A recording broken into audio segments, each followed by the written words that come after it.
All right, just want to welcome the ladies and gentlemen. You tune into the Midnight Mirage School of Higher Learning. Just want to thank everybody and give some gratitude and appreciation to people who have been continuing to view the videos, commenting, liking, subscribing, sharing the videos. Just want to let you know I'm thankful of that. I see the analytics. Anybody that's bought the book in the past, anybody that'll buy it in the future, I'm thankful for you. Anybody that has sent a Cash App donation, I'm thankful for you. So I just want to let you all know that I received the positive energy and the love and the support. And of course, the Midnight Mirage, we will be continuing and moving forward. All right. So in my own private and personal life, I've just been putting in some work to make sure that more books are coming out in the future, more videos, more audio content, apparel, clothing line. Basically make sure that there will be a diversity of things released by the Red Stick family and the Midnight Mirage in the near future. So that's why you all haven't seen me. But of course, the videos will continue, and knowledge and information, it doesn't stop. All right. Before we move forward, I want you to get a pen and paper so you can take some notes on some of the stuff that we're going to talk about, and you can do your own further investigation when this video is off. All right. In your own private time. All right. So as I said, we're going to talk about some biblical history. We're going to look through a variety of documents. We're going to look through the Bible, the Old Testament. And we'll also look into the book that I wrote myself, America, a Moorish Paradise of the Plumed Serpent. All right. And as far as the subject of tonight, we're going to just look into some of the ancient ethnic groups, see how they interacted with each other throughout history. And this will help us get somewhat of a, indicator and an idea of the modern culture that we see in so-called United States today, in particular with so-called black people and the entertainment industry. So how our people are used in music, how we're used in sports, why people are on certain teams, why certain players represent certain logos, why albums come out at certain times of the year, why certain celebrity deaths happen at certain times of the year. We're going to look a little deep into that mystery, because we're going to see that a lot of these situations happen on certain pagan or certain pagan holidays and certain pagan festivals, I'll say. And a lot of it is to commemorate certain ancient idols of the old world. OK, ancient idols of the old world. So it'll be a lot, it'll be a lot of terminology we'll use. But of course, your boy Blackbeard will explain this stuff, and we will do a great deal of learning tonight. All right. We have a series of photos and pictures and images we'll use. And as you see, we're starting with one on the screen right now. And this is a picture of the Moorish Judeans being led into captivity, or Moorish Israelites, rather, being led into captivity by the Assyrians. OK, and this is a picture of them right here. This is on a relief from the Assyrian Empire. All right. And this is a picture of the Moorish Israelites, OK, or the so-called black Israelites. And as you can see, they look just like so-called black Americans. OK, so what a lot of people don't know is that our ancestry comes from really two predominant groups. It comes from, of course, the indigenous Americans. All right. The Aboriginal Americans that come from a variety of tribes. And these tribes are basically the descendants of the ancient Olmecs and the various ancient South American tribes who came and started civilization in the Americas post the flood. OK, so we're talking about the old original empires in Southern and so-called Central America. Most of our ancestry comes from, a lot of these people. All right. The copper colored indigenous American groups. And yes, these people were of Shemitic ancestry, and they were of Israel, coming through Shem, Abraham, Sarah, Isaac, and Jacob/Israel. All right. So you have your Aboriginal American bloodline, and then you also have your Moorish Sephardim, or what we'll say Moorish Europa ancestry. OK, so you have the different people of color who were coming from Europa that were really crypto so-called Jews, because a lot of our people were being persecuted through the what they call, quote unquote, Spanish Inquisition. So instead of us being traditional Hebrew or Muslim, a lot of us would convert into what we know of today as being a Protestant, Calvinism, and a lot of other different, we'll call Christian sects, okay? Because you had an issue between the Roman Catholic Church, which was basically majority, it was an Edomite operation, and it also had some Israelites involved with that, but it was pagan. It was pagan. So you had the Roman Edomite Catholic Church, and they were going against a lot of the different Moorish Israelites of Europa. So to get away from a lot of that persecution and some of those different race and religious wars, a lot of our people came to the Americas, all right, in the late 1400s, the 1500s, the 1600s. So when we think about the so-called 13 colonies, and even when we think about the so-called Spanish conquistadors and the original Spaniards, a lot of these were those, so-called black Europeans who were Israelite. All right. And some of them spoke Spanish. They spoke French. They spoke English, etc. The Dutch. But nevertheless, they were the descendants of these men that you see on the screen today, or that you see on the screen. All right. So so-called black people today, these are the, two primary groups that we have ancestry in. In addition to Northwest Africa, a lot of the people who came to the Americas from Northwest Africa, they either went into South America and Brazil, or they went somewhere in the Caribbean islands or somewhere in the islands in Central America. These people were also of Judean stock, and a lot of them were pushed down south into so-called West Africa from the Iberian Peninsula. OK, so that Southern Europa, Spain, Portugal, that was a very, very critical, stronghold that our people had in the 14 and 1500s. And a lot of our trading posts, were from there, especially to the Americas.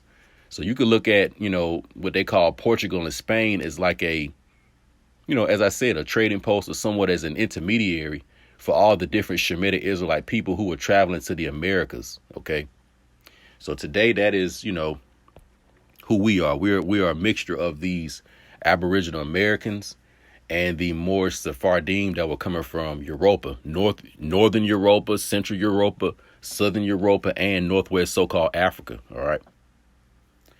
So what we're going to do now is we're going to look into the Bible in the Old Testament, and we're going to look at a variety of things because I want the people to understand that the nation of Israel only had their own civilization for a short period of time. And post the flood, a lot of the original civilizations that were created and erected were by the Hamitic peoples. So the first conquerors and the first invaders of the post-flood world actually were the Hamitic peoples. And they would go and displace other Japhetic and other Shemitic peoples from their land. So remember now, after the flood was over, Noah had 3 sons, Shem, Japheth, and Ham, and they all had their own land allotments. But some of the descendants of Ham chose to invade some of the Shemitic lands, and they displaced some of those people. OK, so in a lot of historical literature of today, both secular and biblical, you have somewhat of a crossing and a confusing with certain Canaanite tribes and certain Israelite tribes. And the reason why is because our people lived in the same areas. And when Israel fell, a lot of our people became citizens of certain Phoenician or quote unquote Canaanite civilizations and kingdoms. OK, so even when we talk about the Phoenicians or the Carthaginians, we have to remember that they were a mixture of both Hamitic and Shemitic people, meaning a mixture of both Canaanite and Israelite people. All right. So a lot of our Carthaginian expansions were including Shemitic Israelite people, and we were a part of that. So where it talks about, especially in a lot of Dr. Barry Fell's information like America BC, Saga BC, etc., where it talks about these American voyages of King Solomon and the kings of Tyre and the kings of Libya and Egypt. The reason why is because, in the ancient world, there were alliances. OK, and the Americas was, it was visited by a lot of these people. OK, so I just wanted you to keep that in mind that, in certain literature, you have a confusion with people getting the Israelites and the Canaanites mixed up. And, we'll look a little bit deeper into why it's like that. So the first thing we're going to do is we're going to read in the Bible, as I said, and we're going to look into this quote unquote curse of Ham / Canaan. because as you're going to see in certain documents, they're going to call so-called black people Saracens. They're not going to call you Hamites or Canaanites. Okay. So before we move forward, we got to understand that so-called black people in America predominantly descend from Shem. We don't descend from Ham. Did we live in certain Hamitic kingdoms and empires? Yes.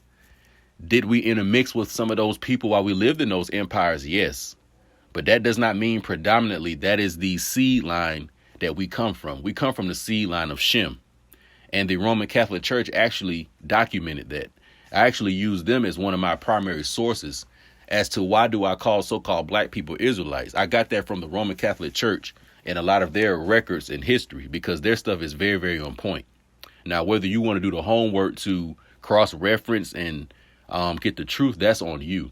But the Roman Catholic Church, through their papal bulls, they let it be very, very known and clear who we are, who they were going to war with, and who they wanted to put into perpetual servitude. All right.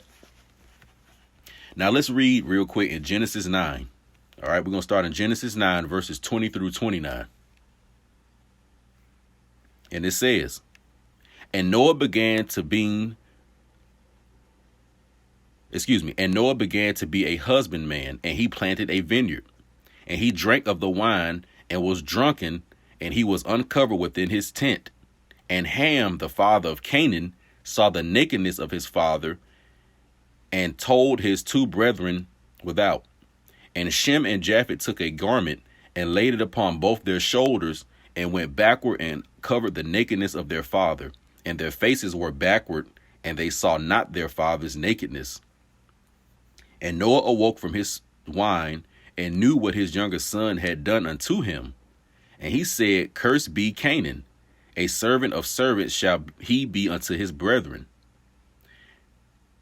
And he said, blessed be the Lord God of Shem, and Canaan shall be his servant.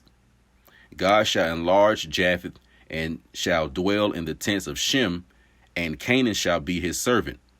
And Noah lived after the flood 350 years, and all the days of Noah were 950 years, and he died. So the first thing we want to really pay attention to in this is that Noah, which represents basically the paternal lineage that survived the flood, he had 3 sons. And, Noah was into drinking. So Noah was drunk, but in his state of drunkenness, his son Ham approached him and some type of violation happened. Now, when you look into this, some people think that maybe Ham just saw his father, quote unquote, naked. Some people think that Ham may have went and committed a homosexual act with his father. Some people think that Ham may have went and touched his father inappropriately in a sexually inappropriate manner. But either way it goes, when you investigate this situation and this curse of Ham through Canaan, Ham committed some type of sin or wrongdoing upon his father. And if you look deeper into this as well, you will find out that Ham stole some of the information and garments that Noah had inherited from Adam. And Ham also perverted and twisted a lot of the teachings that he learned from Noah. So in the Bible, the reason why it'll say that the Most High was the God of Shem, that is because Ham and Japheth took the teachings of Noah and they twisted them to their own benefit. And Ham, through his, understanding and through him robbing the garments of Adam, he became a conqueror and he became a mighty man and a mighty hunter. And he went along, the land, basically trying to bring back that same system that destroyed the world in the flood. All right. So that means after the flood was over, Ham brought back a lot of that same demonic, devilish mindsets and ideologies and lies that were before the flood. So Ham perverted what he learned from his father Noah, whereas Shem took what he learned from his father Noah and he tried to do it the right way. So immediately you're going to have an issue between Shem and Ham, who are brothers. Canaan is one of the sons of Ham. Okay. So Canaan was cursed because of what his father Ham had done. Now keep in mind, Canaan is the son of Ham. Shem is the brother of Ham. All right. So already Shem has his own lineage. Ham has his own lineage. Canaan comes from Ham's lineage. He doesn't come from Shem's lineage. So let's keep moving.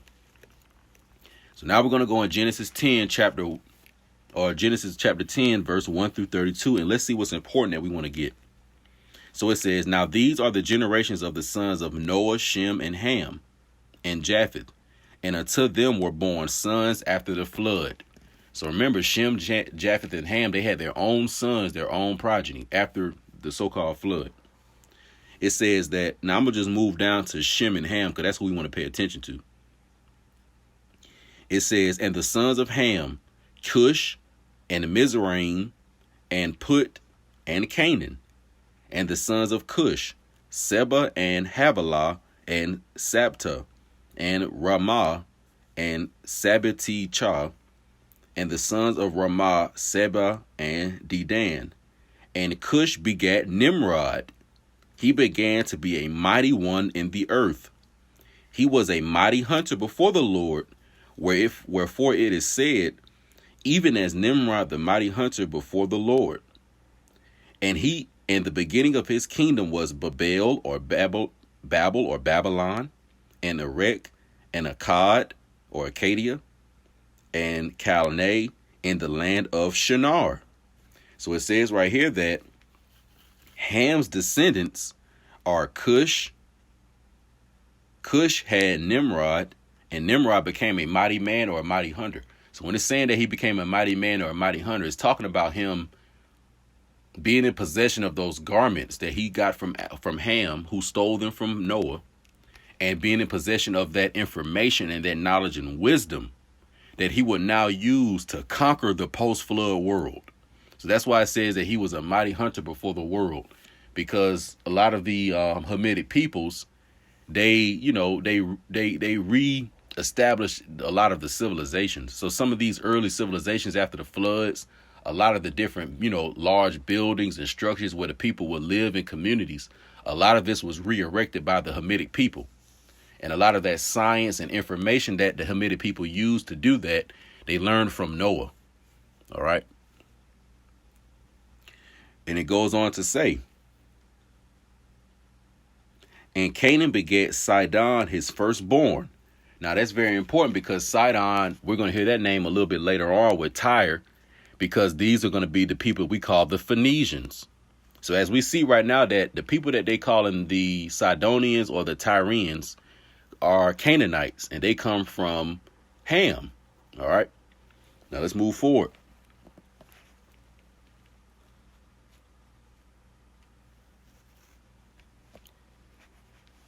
Now it says, and the children of Shem, Elam and Asher and Arphaxad, and Lud and Aram.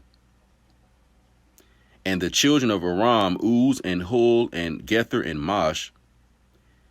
And Arphaxad begat Salah, and Salah begat Eber. Eber is where we get that term Hebrew or Heber or Iberia, like the Iberian Peninsula, what they call Spain and Portugal. That comes from Eber. Eber is one of the sons of Shem. So now we can see who the line of Shem is, because the line of Shem is going to give us Eber. The line of Shem is also going to give us Abraham and Sarah. Abraham and Sarah are going to give us Isaac, and Isaac is going to give us Jacob/Israel. So now we see who the Israelites come from. So the Israelites come from Shem. So when you hear me use that term Shemitic Israelites, I'm talking about the nation of Israel who descended from Shem. Then you have Hamitic Canaanites, the nation of Canaan who descended from Ham. So Hamitic Canaanites and Shemitic Israelites are different people, although they look the same and their language was the same, because Abraham went and lived into the land of Canaan. All right, we're going to learn that in a minute. So let's move forward and let's see where we at. So now we're going to Genesis 11. All right, Genesis 11. So we're going to look deeper into this false religion of Nimrod, because as I said, Ham, after the flood, he took the information of Noah, aka the garments that were, given to Adam and Eve, aka the knowledge and wisdom that Adam and Eve left the garden with. Ham got that information, he perverted it. Cush is the son of Ham. He took the information and perverted it. Nimrod is the son of Cush, and he took the information and perverted it. So your first false religious system is going to come from Nimrod via what they call the Tower of Babel. And let's read about that. Chapter 11 in Genesis, verse 1. And the whole earth was of one language and of one speech. And it came to pass as they journeyed from the east that they found a plain in the land of Shinar, and they dwelt there. And they said one to another, Go to, let us make brick and burn them thoroughly. And they had brick for stone, and slime had they for mortar. And they said, Go to, let us build us a city and a tower, whose top may reach unto heaven, and let us make us a name, lest we be scattered abroad upon the face of the earth. And the Lord came down to see the city and the tower, which the children of men were building. And the Lord said, Behold, the people is one, and they have all one language.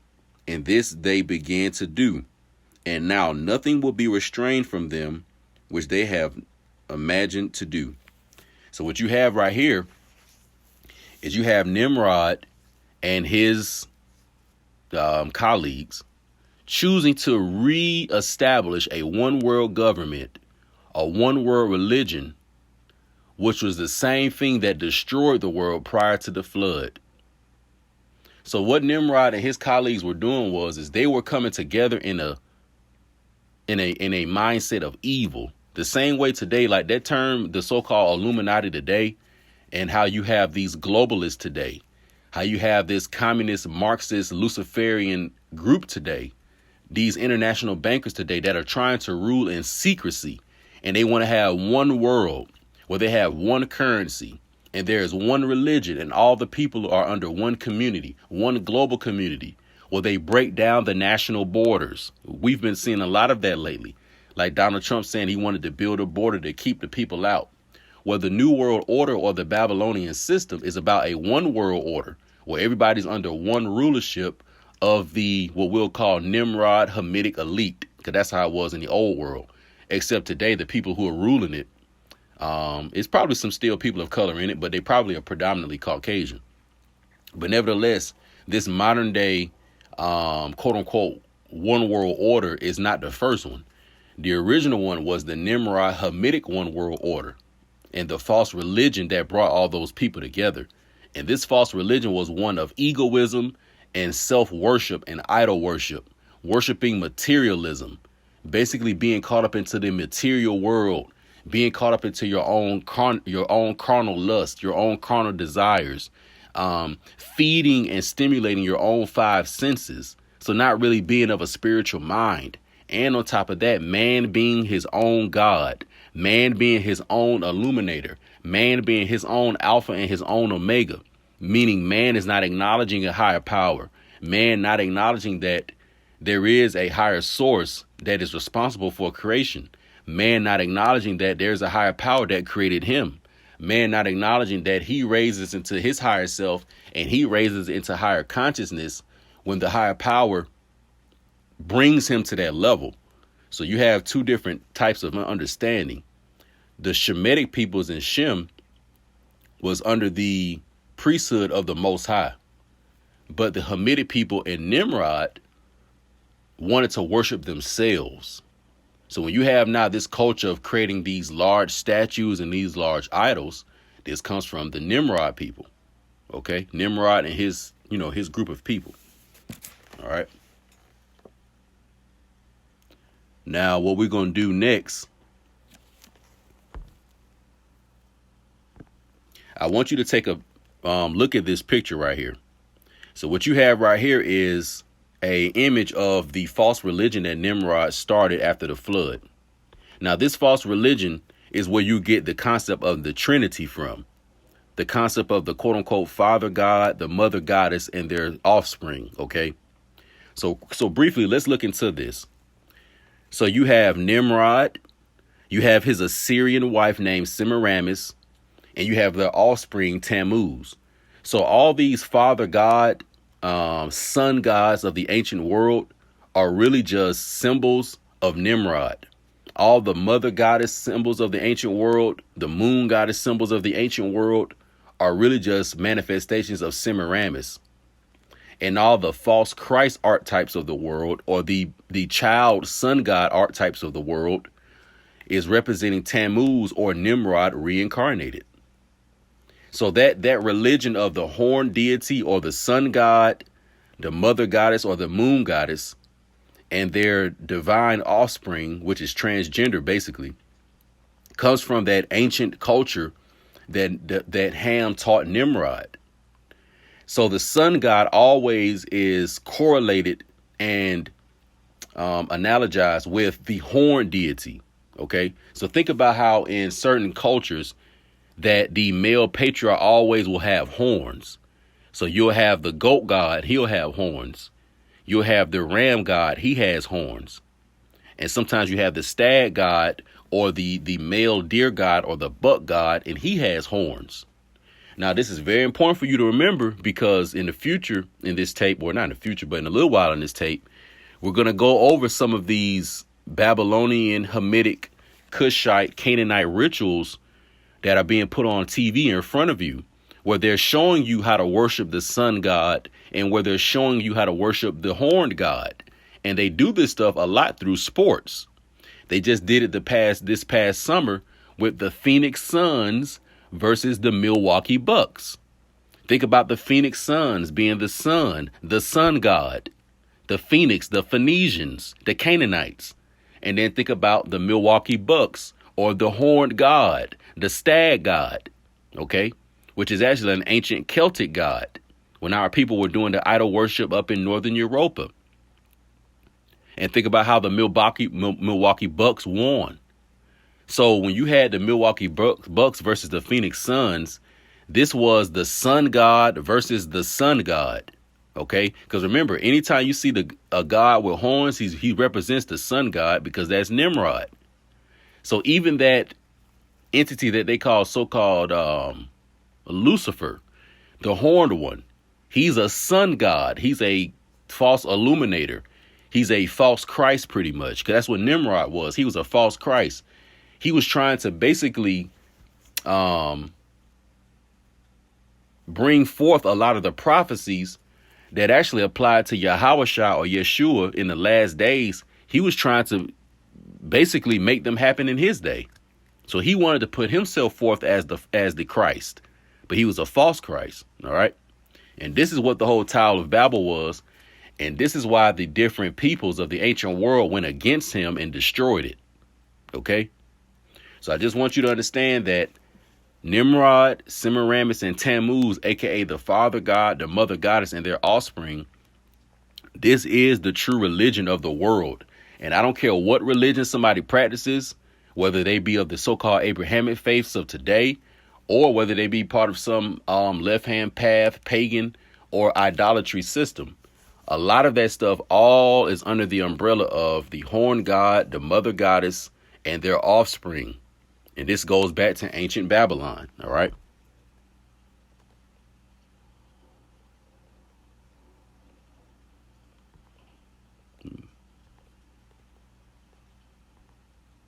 Here's another picture real quick. So as I told you, the first religion of the horn god, the mother goddess, and their offspring was created by Nimrod. But even the religion of the mother goddess and her son. So think about how in the Catholic Church, because remember, I told you the Catholic Church is a pagan, Babylonian, modern day Hamitic Canaanite mystery system. But think about how the Roman Catholics, they admire and they worship Mother Mary, and they make it seem as if Mary is the intermediary between the people and the Most High. OK, so you have that mother goddess and her offspring religion. Now, it's a reason also why in the so-called black community, why our people are hit the hardest with this mother goddess culture and mother goddess false worship system, because we are the ancient Israelite people. We are the Shemitic Israelite people. We are the people who were living in ancient Canaan and were being coerced into this false religion. So we're the same people today. This is why they push that on you the hardest, so-called black man. This is why you the one that grew up without your so-called father in the household and stuff like that. So let's look at this real quick so you can see that this Nimrod culture from the Tower of Babel, when they split and destroyed the Tower of Babel and everybody went their own way, they took the Nimrod culture with them. So whether the people went far east into India or Southeast Asia, they took the same culture out there. Whether they went north into what we call Asia Minor, Turkey, Anatolia, etc., they took the Nimrod culture there. Whether they went west into so-called Egypt and into the Mediterranean, into what we call northern so-called Europa, the British Isles, etc., they took the Nimrod culture up there. And whether they came to the Americas, down in South America, they took the Nimrod culture there. So the Nimrod culture is throughout the world. And that's why you see a mother goddess archetype basically throughout the world. So have right here, you have Babylonian goddess Semiramis and the god incarnate son, Tammuz. Remember, Tammuz is just a reincarnated version of Nimrod. In East India, you have the Indian goddess Deva and her offspring Krishna. Remember, Krishna is just another version of Nimrod. Deva is another version of Semiramis. You have the Indian goddess. I can't really see that too much, but it's the same thing. All right, it's the same thing. Down here, you have the goddess Diana of Ephesus, another version of the mother goddess. So when Paul went into the different Grecian and Roman states to preach to the Israelites up there who were confused, he saw them worshiping the mother goddess and the horn god and the child. The Roman Catholics, they have Mary and the god incarnate Jesus, aka Tammuz. Because the truth is that Mary was not a virgin. Mary had sexual intercourse with her husband, Joseph, and Mary and Joseph had Yahushua. Yes, so Yahushua had an earthly mother and an earthly father because he was an earthly man. So that lie about Mary being a virgin and that lie about Yahushua being basically God incarnate, that is an ancient Hamitic-Canaanite, Cushite, Babylonian ideology.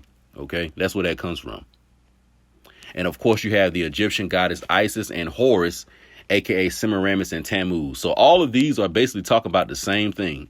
I don't care what continent it's on. I don't care what they call the mother goddess. I don't care what they call the horn god. I don't care what they call the child. They're all talking about the same Nimrod culture because that's where all this originates from. Ancient Chaldea, ancient Ur, ancient Babylon, ancient Akkad, ancient Mesopotamia, ancient Sumer. This is where the Hamitic peoples, and the different Cushite peoples were creating that civilization. All right. So now we're going to move forward and we're going to look into Genesis 12, Genesis 12, 1 through 5. Okay. So we're going to go back to our Israelite picture real quick. So we'll understand this is how the people look. This is how the Moorish Judeans look. This is how the so-called black people look in the ancient world. This is how Abraham and Sarah looked. So it says, now the Lord had said unto Abraham, because remember Abraham, he was living around these different, Akkadians, these Chaldeans that were doing this false idol worship system.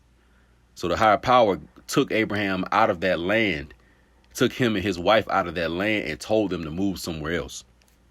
It says, now the Lord has said unto Abram, get thee out of thy country and from thy kindred and from thy father's house unto a land I will show thee, and I will make thee a great nation, and I will bless thee and make thy name great, and thou shalt be a blessing, and I will bless them that bless thee and curse him that curse thee, and in thee shall all families of the earth be blessed. So Abram departed as the Lord had spoken unto him, and Lot went with him. And Abram was 75 years old when he departed out of Haran. And Abram took Sarah his wife, and Lot his brother's son, and all their substance that they had gathered, and the souls that they had gotten in Haran. And they went forth to go into the land of Canaan, and to the land of Canaan they came. So as you can see that Abraham and his wife Sarah, who are Shemitic, the mother and father of the Israelites, they left basically ancient Sumer, ancient Chaldea, ancient Akkad. They left that area and went into Canaan. Okay, they went into Canaan. Now, I told you before, Shem, Ham, and Japheth were given a land allotment, but a lot of the Hamitic people chose to invade and conquer a lot of Shemitic lands. Okay, so there's going to be a reason why later on when Joshua and the Israelites come out of Egypt, that they're going to be Canaanites already in their land. So just keep in mind, Abram and Sarah went to Canaan. So this is when Abraham and Sarah start speaking the Canaanite language. So that's why they say that Hebrew or Proto-Hebrew or Paleo-Hebrew is a so-called African or a so-called Hamitic-Canaanite language, because the root of it comes from so-called Hamitic Egypt, Mizraim, Canaan, etc. That's what Abraham was speaking. All right. So the ancient Israelites spoke a what we'll call Hebraic Canaanite language. All right. I didn't say their culture was. I didn't say Abraham was worshiping the way they did. But as far as the language they spoke, they could communicate with each other. This is why later on King Solomon and the king of Tyre and Sidon could communicate with each other. So now we're going to go to Numbers chapter 34. Numbers chapter 34. All right. So now let's read in Numbers chapter 34. It says, "And the Lord spoke unto Moses, saying, Command the children of Israel, and say unto them, When ye come into the land of Canaan, this is the land that shall fall unto you for an inheritance, even the land of Canaan with the coast thereof." Now we know right now that modern day so-called Israel, Palestine, Canaan, etc., to the west of it is the coast and the oceans, or the so-called seas, that'll go into the Mediterranean. And of course, it'll lead you into the Iberian Peninsula. So a lot of our people from the ancient, Shemitic world, we left from those lands of what we call Canaan and Egypt, and we went into the Iberian Peninsula. So a lot of the sons of Judah left from Egypt before Moses did. And a lot of us already started going into what we call so-called Turkey, Asia Minor, and so-called Iberian Peninsula and Northern Europa. So we came there through, Canaan. And also we were living there with the Phoenicians. All right. The Phoenicians were great mariners, and so were the ancient Israelites.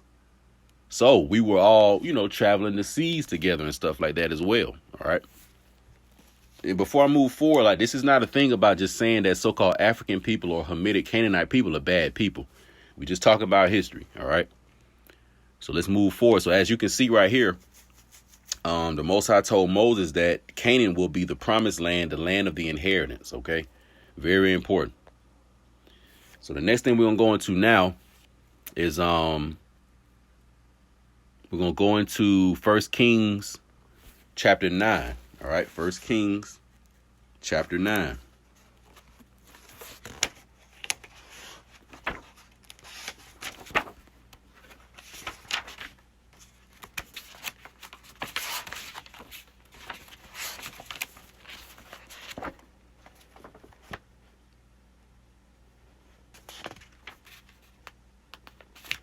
Okay, so we're in 1 Kings chapter 9. We're going to start at verse 10.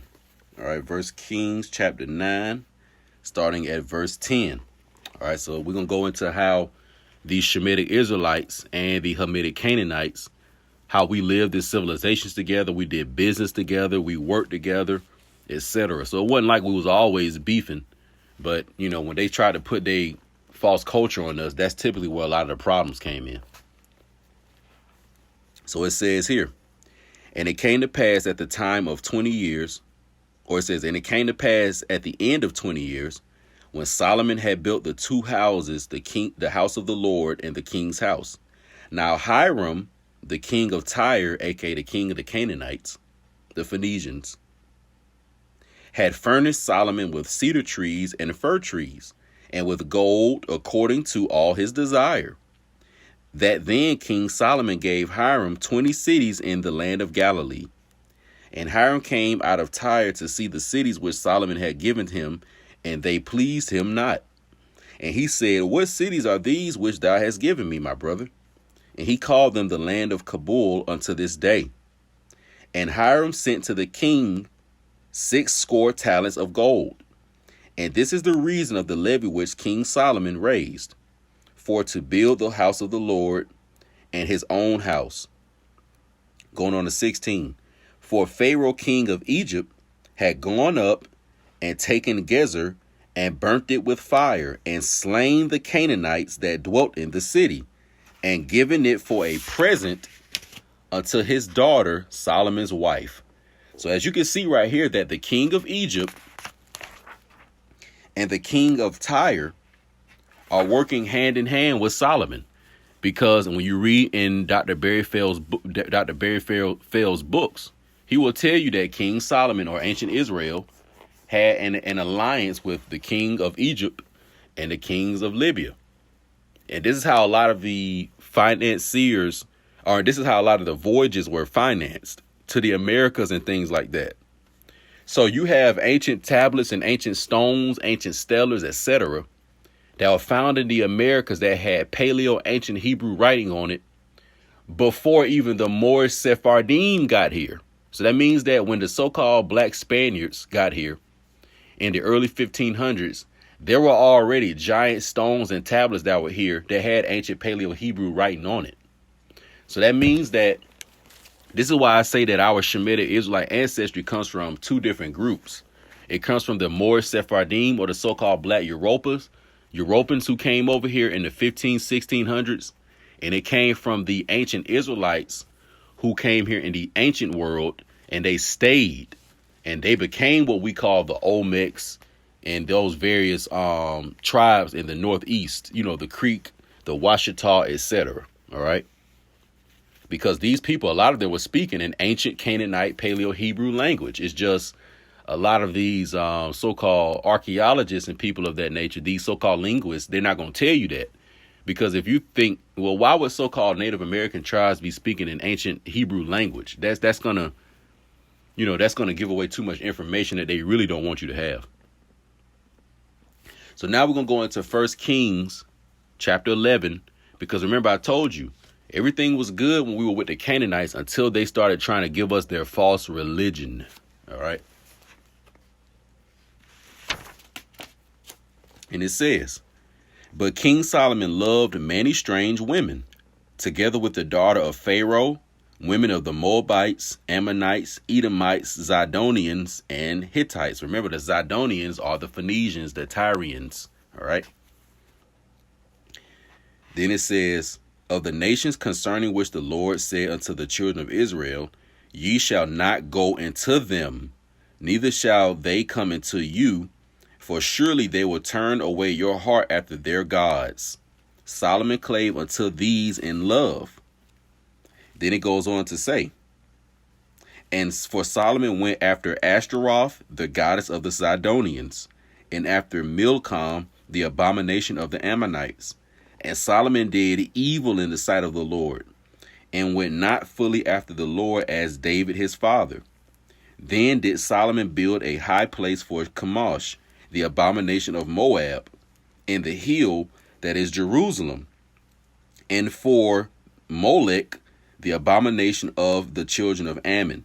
So what it's showing you right here is that King Solomon turned away from his original Shemitic Israelite culture that they learned from their forefather Shem, and he took on the Canaanite idolatrous culture that was learned from Nimrod, Cush, and Ham.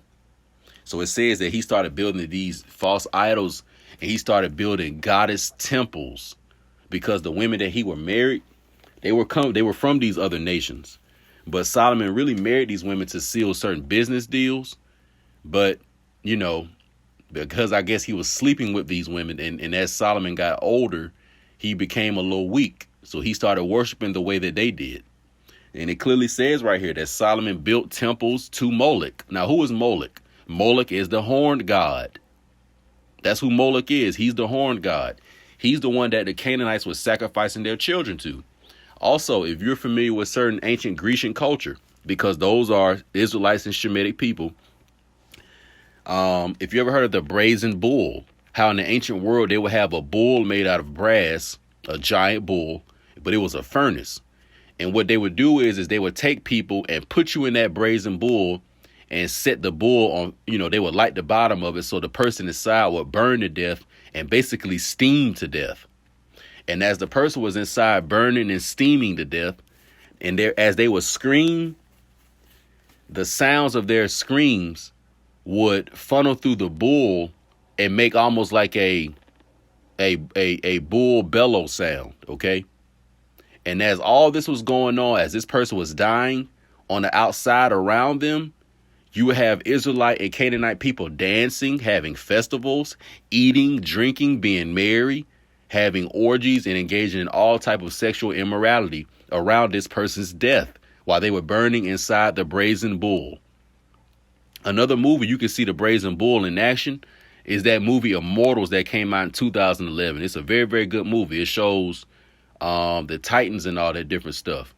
But that movie of Immortals, it shows you that brazen bull and how in the ancient world, you know, because the people that they call the so-called Grecians, those were a mixture of Shemitic and Hamitic people. So that brazen bull or that Molech worship, that Baal worship, that's what the Israelites got themselves involved in. And that's what got them in trouble. All right.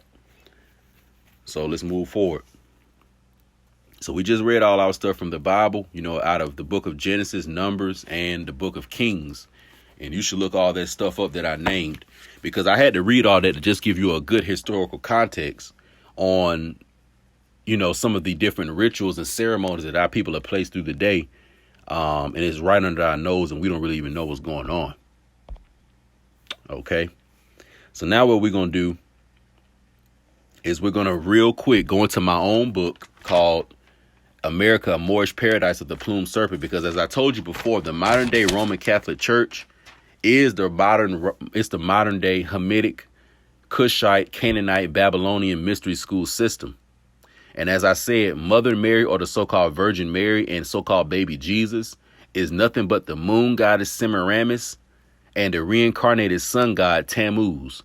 So the Roman Catholic Church does not follow the scripture. They don't follow ancient Israelite culture and custom. All right. They're following ancient Hamitic Babylonian idolatry. OK, so the Roman Catholic Church is the modern day Babylonian Nimrod Tower of Babel, pretty much. That's why you see that they have the most control and they really are the rulership over all religions today. And the Pope is the vicar of Nimrod today. All right. He's a fish god, Dagon. All right. That's why he wears that hat. All right. All going back to the ancient Babylonian, Cushite, Hamitic false religion. All right.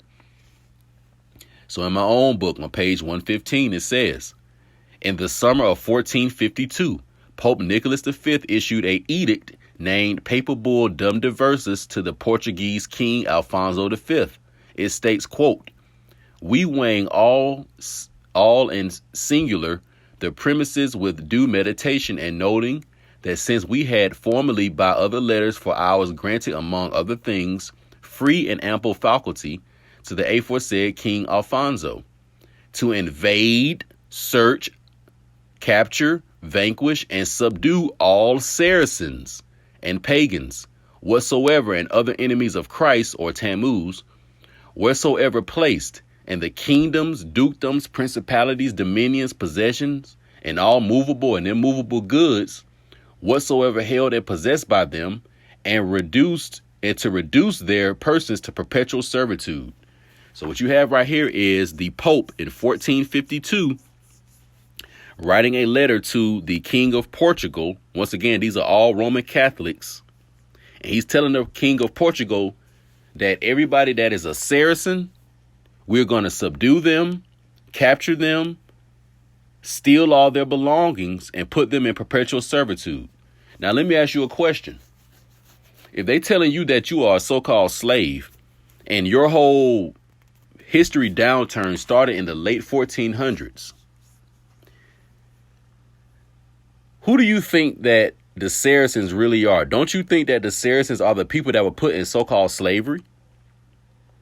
So the Saracens in this document that was created by the Catholic Church in 1452 are the Aboriginal Americans, and they are the Moorish Sephardim of Europa. And this is who the Spanish Inquisition was against. So the Roman Catholic Church, or the Edomite Church, was the modern day Tower of Babel to go against the children of Shem, or the children of Israel. And that's exactly what they did. This is why you all don't know who you all are today. That's why y'all call yourself black. The black is a color. That's not y'all's real ethnicity and nationality. What country were you all's people in before 1500? What language did you all's people speak before 1500?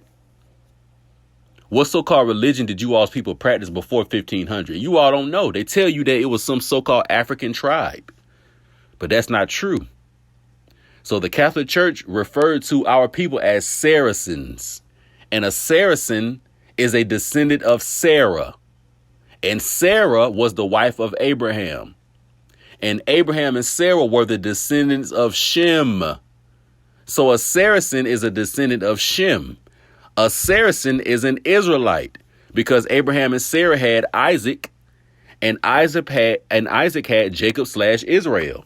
So the blood lineage goes through Shem, then it goes to Abraham and Sarah, then it goes to Isaac, then it goes to Jacob/Israel. And all so-called black people in the Americas today descend from one of Israel's 12 sons. So this is how we are part of the inheritance. This is why we were put into perpetual servitude. This is why our people are used in the Hamitic-Cushite Canaanite entertainment system, and we're put through these public rituals. And we're about to go through some of it in the minute. All right, let's move forward. So as I said, before we move forward, the Saracens are the Shemitic Israelites. So so-called black people are Saracens. And this was recorded and documented by the Catholic Church. All right, so don't take me saying that. This is what they said. They called us Israelites. I didn't say it.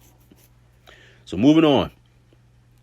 So as we said, King Solomon and him worshiping Ashtaroth and worshiping Molech, a lot of this introduced the Moorish Israelites, or the Saracens, aka so-called black Americans, introduced us to that Canaanite Hamitic mystery school pagan tradition, the worship of the horn god, the mother goddess, and their child. This is the oldest pagan idolatrous religion. All right, this one right here.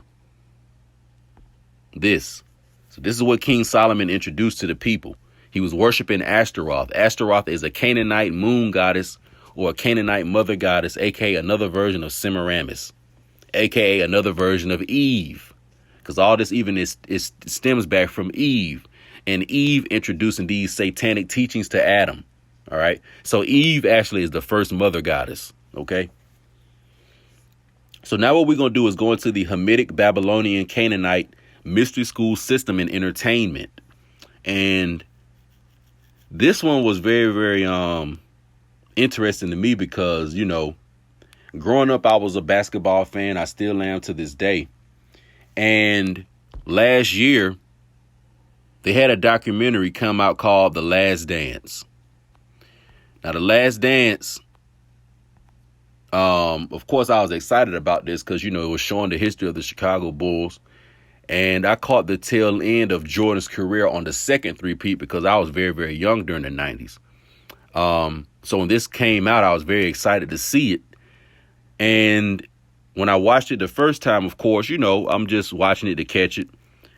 But I had it, you know, saved. So I decided to watch it several times. And there started to be certain little things I caught throughout the documentary. And as I caught this stuff and I started to do my research, I was seeing that The Last Dance, the whole Chicago Bulls narrative, the whole Michael Jordan introduction into the NBA, I started to see that it was much deeper than I thought. And there were a lot of esoteric implications involved. Because you got to remember that so-called black people may not know who we are. But as I said, the Roman Catholic Church knows who we are. The owner of these NFL and NBA teams know who we are. The owners of these record labels that sign these recording artists, these rappers and singers, they know who we are. And all these other, you know, institutions and the people who own them that sign and finance our people, they know who we are. All right. So what they do is they construct and get us involved in publicly playing out these ancient rituals that got our people in trouble in the past. And some of us either willingly or unwillingly, consciously or unconsciously participate in this stuff. Now, before I move forward in this is what I want to say. You know, some of this stuff may sound kind of crazy. I don't have anything against Michael Jordan or his family. You know, honestly, I think the brother Michael Jordan was introduced to this at a very, very early age. And a lot of this was without him even knowing. I think a lot of this, he was basically thrusted into this by his parents. And We'll go over a little bit of that, in this. So, what I'm gonna do is we're gonna briefly go over some of this stuff, some of the occult symbolism in The Last Dance. But if you all have it on Netflix or wherever the case may be, just go and look through it again on your own, and you're gonna catch some of this stuff, and it may stand out to you a little bit more than it did, the first time you saw it. So what we're gonna do right now is we're gonna go through different pictures that I have from the movie or from the documentary, and you're gonna see a theme of the color blue. You're gonna see a theme of the color blue in this Last Dance documentary, meaning that people are going to be all wearing the color blue. Now, the first thing you got to ask yourself is, what are the odds that everybody in this documentary, who probably were interviewed on different days, and they may have not all communicated with each other, what are the odds that everybody's going to have on blue in this? So that's the first thing I want you to keep in mind. The second thing I want you to keep in mind is, when you think about the chakra system, what does the color blue represent? All right. So keep those two things in mind. So first, we have the brother Michael Jordan on the screen. Of course, we all know him, the Chicago Bulls superstar. All right. And as you can see, he has on a blue T-shirt. Now, everybody's going to have on either somewhat of a light colored blue, a medium colored blue, or a dark colored blue. But nevertheless, they all are going to be either blue or an indigo type color, because this was an illumination ritual. OK, Michael Jordan represents Horus or Tammuz, and his father is representing Nimrod / Osiris. All right. So just keep that in mind. And his mother is representing Tammuz, or the mother goddess. So Michael Jordan right here with the blue T-shirt. Next, right here, we have a picture of Mr. Jerry Krause, who is the manager of the Chicago Bulls. And the first time he is actually showed in the documentary, he's wearing a blue T-shirt, or a royal blue T-shirt. Now, you got to remember, when they're making these documentaries, they can choose any picture. They can choose anything to edit this. For the people out there that make videos or are into production, when you edit things and you put in clips, that you can choose whatever you want. So what I want you to ask yourself is, why are they choosing to put these royal blues as the way to introduce everybody in this documentary? So as I said, this is Mr. Jerry Krause, the general manager of the Chicago Bulls. Right here, you have a gentleman by the name of Rick Tellender, who was a writer for the Chicago Sun-Times during Jordan's career. And as you can see, he's wearing the royal blue, or the blue. All right. Once again, we have Jerry Krause, Michael Jordan, and now this gentleman here, all wearing the royal blue. What does the blue represent based on the occult and esoteric? Think about that. We have another gentleman right here. I can't remember this man's name, but as you can see, he's wearing the light colored blue. All right. He's wearing the light colored blue. What does blue represent based on the Hamitic Babylonian chakra system culture? Because even what we call, Christ consciousness, I'm meditating, I'm doing yoga, I'm raising my third eye, Kundalini, all that stuff goes back to the Hamitic Babylonian Cushite Canaanite mystery school system. All right. So these owners of these basketball and football teams, these guys are initiated in this stuff. They know a lot about it. All right. So Jerry Krause, Jerry Reinsdorf, they know about it. As you can see right here, we have Mr. David Stern, the previous NBA commissioner. And as you can see, he's wearing the royal blue, or different shades of blue. All right. Different shades of blue. Right here, we have the owner of the Chicago Bulls, Mr. Jerry Reinsdorf. And as you can see, he's wearing different tones and shades of blue. Ask yourself, why are all these people wearing blue? Do you really think they all got on the phone and decided to wear blue? Or do you think that people were prepped and told to wear blue for a particular reason? Here we have right here, I think this is Mr. Bob Costas, one of the announcers on NBC from the 90s. All right. As you can see, he's wearing the royal blue. Why is everybody wearing a blue? We have Mr. David Falk, Michael Jordan's agent. All right. From 1984 to 2003. This is who introduced him into Nike, Gatorade, McDonald's, etc. Helped him get a lot of his big contracts. Why is this man wearing the royal blue like everyone else? All right. Here we have Miss Dolores Jordan, Michael Jordan's mother. And as you can see, her undershirt is the royal blue. All right, you see her shirt right here? It's the royal blue. Now, I don't know what her pendant or her necklace is, but it probably could be some kind of mother goddess symbol. Who knows? But as you can see, she's wearing the royal blue. Here we have Mr. Roy Williams, retired coach of the North Carolina Tar Heels basketball program.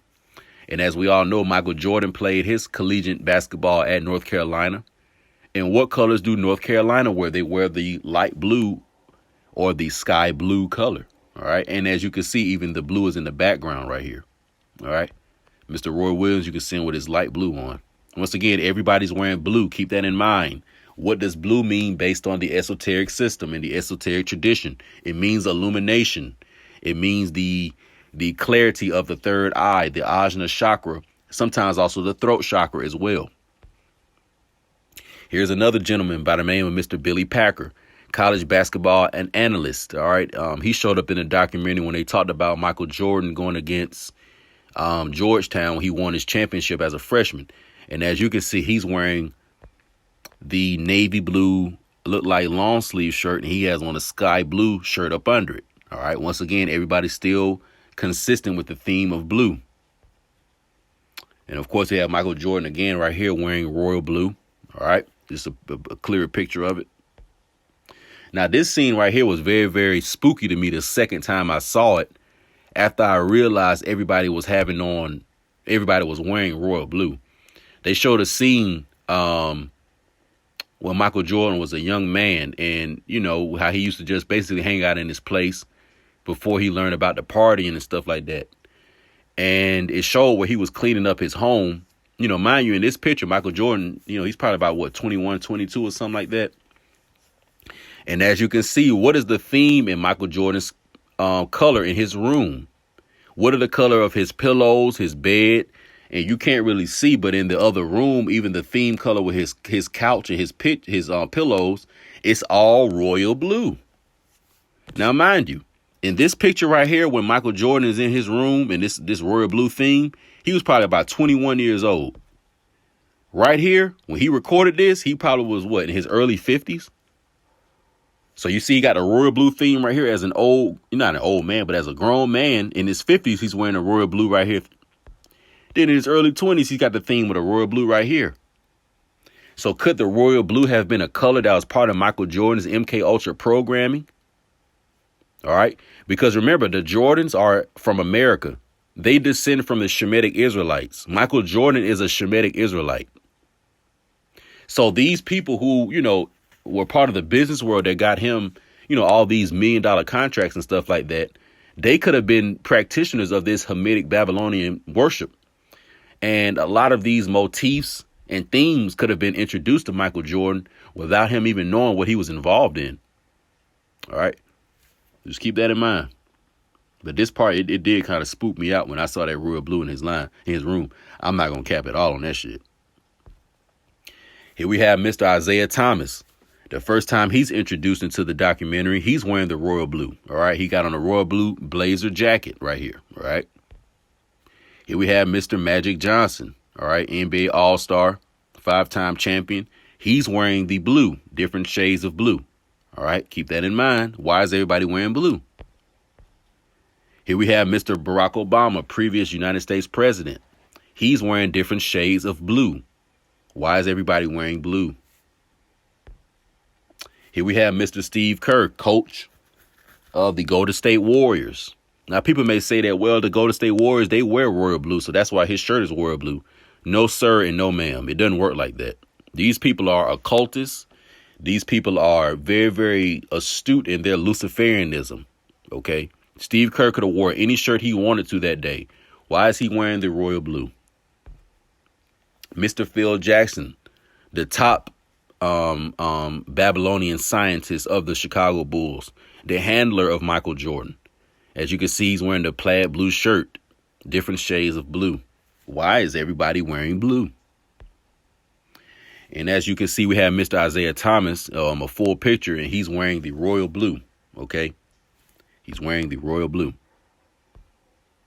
So as you can see, this blue thing, very powerful. Isaiah Thomas, Phil Jackson, Steve Kerr, Barack Obama, Magic Johnson, Isaiah Thomas, Michael Jordan, the blue in his room.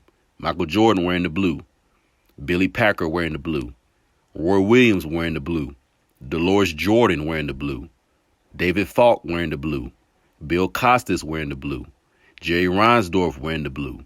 David Stern wearing the blue. This gentleman wearing the blue. Rick Tellender wearing the blue. Jerry Krause wearing the blue. Why is everybody wearing blue? All right. So now let's move forward. So when you look on the so-called chakra system and a lot of these teachings and this false illuminism goes back to Nimrod, the Tower of Babel, and the Hamitic-Canaanite Cushite mystery school system.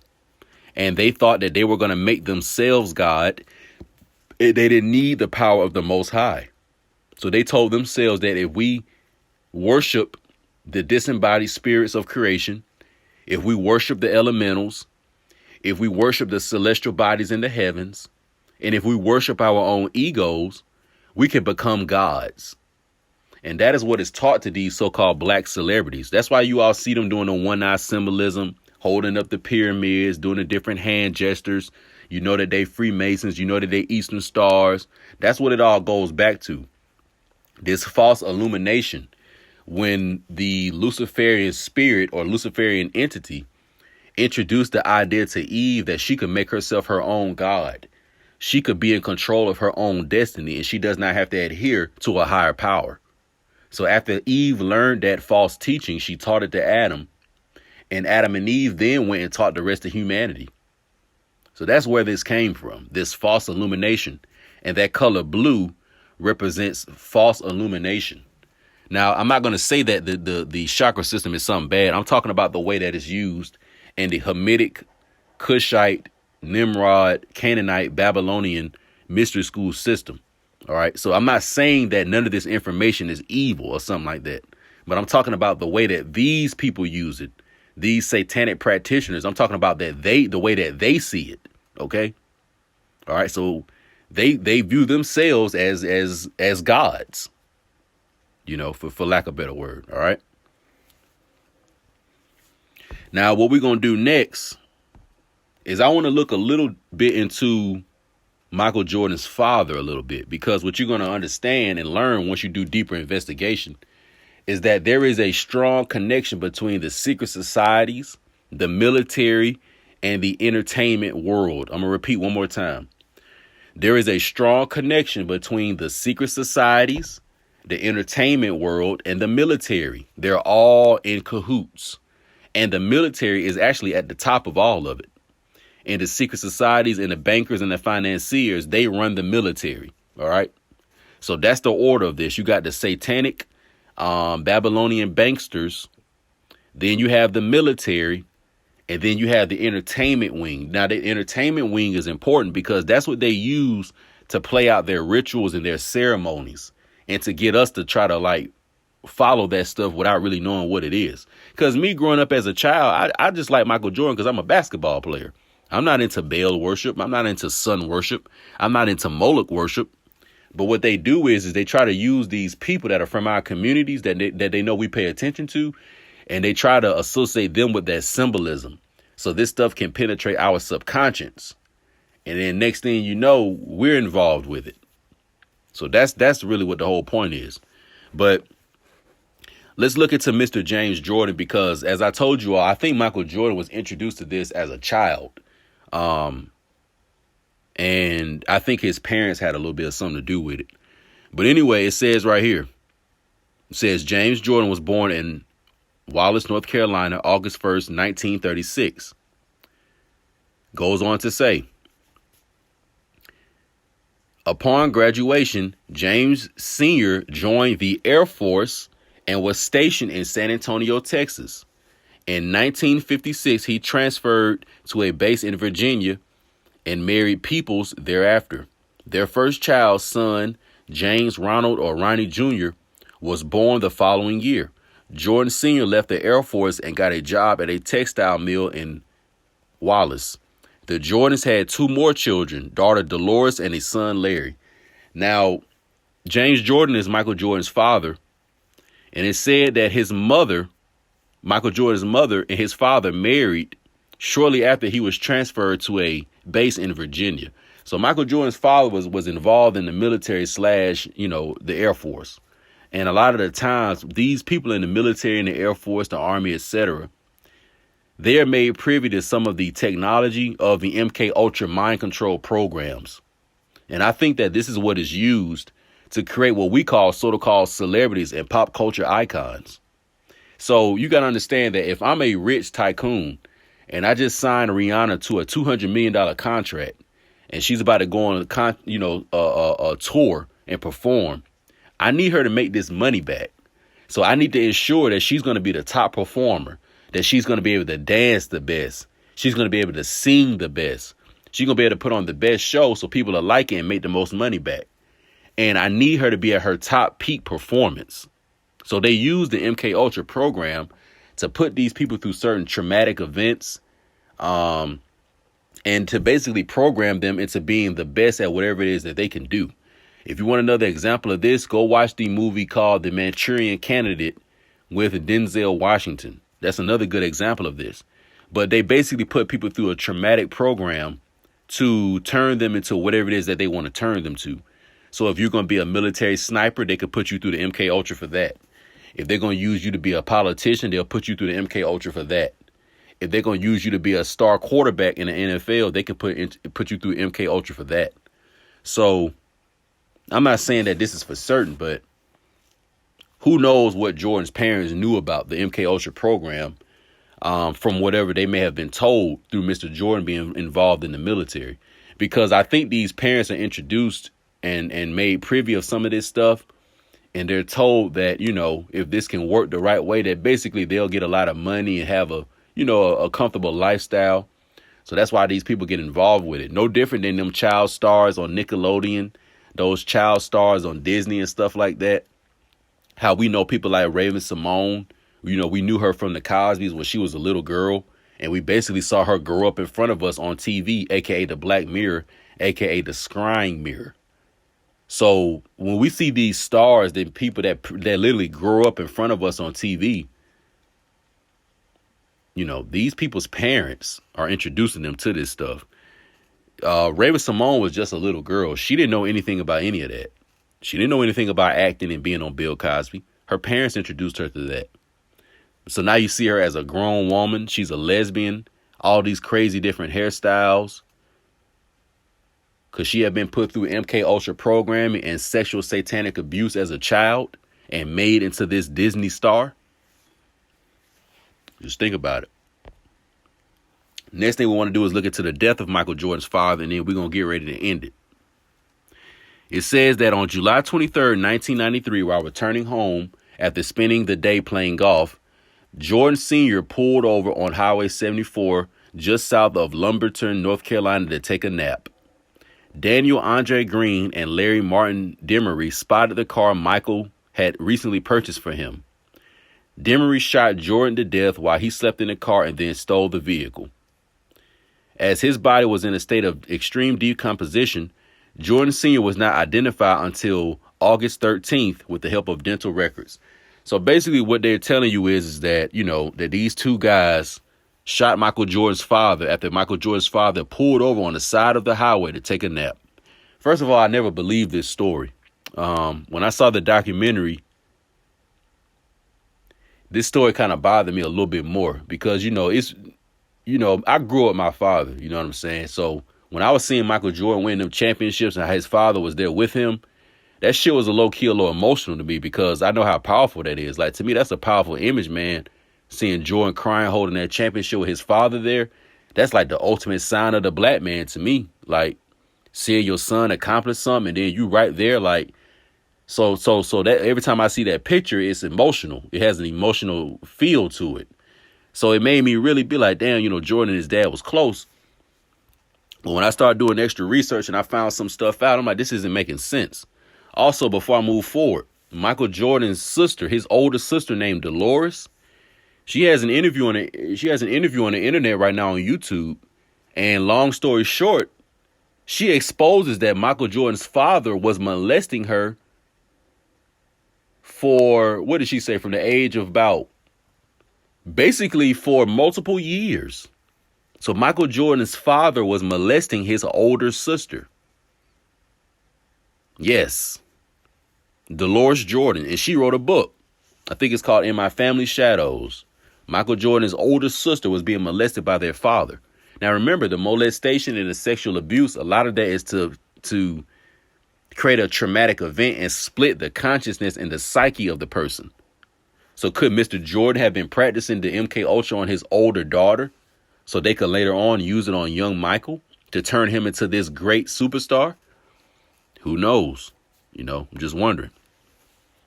And the last thing that creeped me out was this. So they said that Mr. Jordan was killed on July 23rd, 1993. On July 20th, 1993, Michael Jordan had just won his third championship against the Phoenix Suns. Remember, the false Nimrod system is the horn god, the mother goddess, and their offspring. Michael Jordan represents Heru. Okay, he represents the prince of the air. They call him Air Jordan. All right. Michael Jordan's father represents Osiris. Okay, or Osar. So when Michael Jordan's father is killed on his third championship against the Phoenix Suns, this is all a sun worship system. This is a sun worship ritual, you all. And from June 20th, the day he won his third championship in Game 6 against Phoenix, to July 23rd, when they found his father, or his father was killed, rather, was a total of 33 days. Let me repeat that. From June 20th, 1993, when Michael Jordan won his third championship against Phoenix, from June 20th to July 23rd, which is the day Michael Jordan's father was killed, was a total of 33 days. Now, what does the number 33 represent? It represents illumination, aka the color blue. The color blue. So the color blue represents illumination. They found Michael Jordan's father dead on August the 13th. So that means 33 days after Michael Jordan won his third championship, his father is killed. This sounds like an Osiris Horus ritual to me. Remember, Osiris is the father. The father is killed, and then he reincarnates through his son. And right after that, a few months later, Michael Jordan retires. Okay. Very, very interesting. Very, very, very, very interesting. So to wrap it up, as you can see right here, we have a picture of one of Michael Jordan's teammates, another MK Ultra asset who was more than likely ritualistically abused, because you saw a lot of stuff in the documentary with Dennis Rodman, how he had the 33s in his head, how he had the blonde hair. And there was also a picture where they showed when he was in San Antonio and he was standing into the picture or into the camera with this like MK Ultra look in his eyes with the blonde hair. So right after Dennis Rodman left Detroit, because remember in Detroit, Dennis Rodman was a relatively normal guy. But after he left Detroit and went to San Antonio, he started dyeing his hair different colors and he started dating Madonna. This is when Dennis Rodman was put through another level of programming. And then shortly after that, he went to the Chicago Bulls. And what did Dennis Rodman help them do? He helped them win 3 more championships. Dennis Rodman was the ultimate rebounder and one of the top defenders in NBA history. I don't care what nobody says. Top defender in NBA history. So Dennis Rodman and Michael Jordan, being Americans, they are Shemitic Israelites. And this entertainment industry, I think that these brothers, are being put through certain little ceremonies and rituals, So this whole tape, going back from ancient Canaan all the way to today, I just wanted to, just show, just some history. And I know it's a lot of information, but, just look into some of this stuff on your own.